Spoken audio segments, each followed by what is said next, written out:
মানুষ নেকের কাজের দিকে অগ্রসর হতে পারে না। আল্লাহর ইবাদত বন্দেগী করবে, মনস্থ করে কাল থেকে ইবাদত বন্দেগী করব, নামাজ পড়বো, কিন্তু নামাজ পড়তে পারে না। এর কারণটা কি? আল্লাহ রাব্বুল আলামিন সূরাতুল বাকারার ৮১ নম্বর আয়াতের মধ্যে বলেন, বালা মান কাসাবা সাইয়্যাতান ওয়া আহাতাত বিহি খাতিআতুহু ফাউলাইকা আসহাবুন নার। আল্লাহ রাব্বুল আলামিন বলেন, এই পৃথিবীর বুকের মানুষ যারা গুনাহের কাজের মধ্যে লিপ্ত হয়ে যাবে, গুনাহ করবে, ওই ব্যক্তিকে গুনাহটা এমন ভাবে পাকড়াও করে ধরবে, গুনাহ থেকে সে ছুটে নেক কাজের দিকে অগ্রসর হতে পারবে না।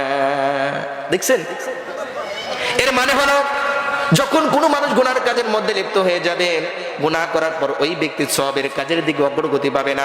আপনি যতবারই বলেন না কেন, কাল থেকে আমি ভালো হয়ে যাব, এই মাসে 1 কোটি টাকা ঘুষ নেব, সামনে মাস থেকে ভালো হয়ে যাব, আর কোটি টাকা ঘুষ নেব না।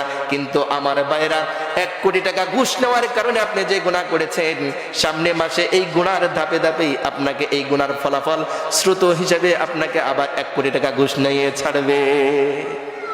এই জন্য আজকে আমরা জোহরের নামাজটা আদায় করলে আসরের নামাজ আদায় করতে যাই, চাই নাকি? যাই না।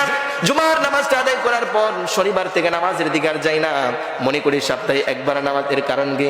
এর কারণ হলো বালা মান কাসাবা সাইয়্যাতান ওয়া আহাতাত বিহি খাতিআতুহু ফাউলাইকা আসহাবুন নার। এর কারণ হলো মানুষ যখন গুনাহের কাজের মধ্যে লিপ্ত হয়ে যায়, ওই গুনাহটা অক্টোপাসের ন্যায় এভাবে আঁকড়ে ধরে। অক্টোপাস যেভাবে চতুর্পাশ দিয়ে আঁকড়ে ধরে, তেমনি ভাবে গুনাহ যখন আমরা করে ফেলি, ওই গুনাহগুলো আমাদেরকে এভাবে ঘেরাও করে ধরে, আমরা সওয়াবের কাজের দিকে যেতে পারি না। কিন্তু আমার ভাইয়েরা, মনে রাখতে হবে, যখন আমরা গুনার কাজের দিকে যাই,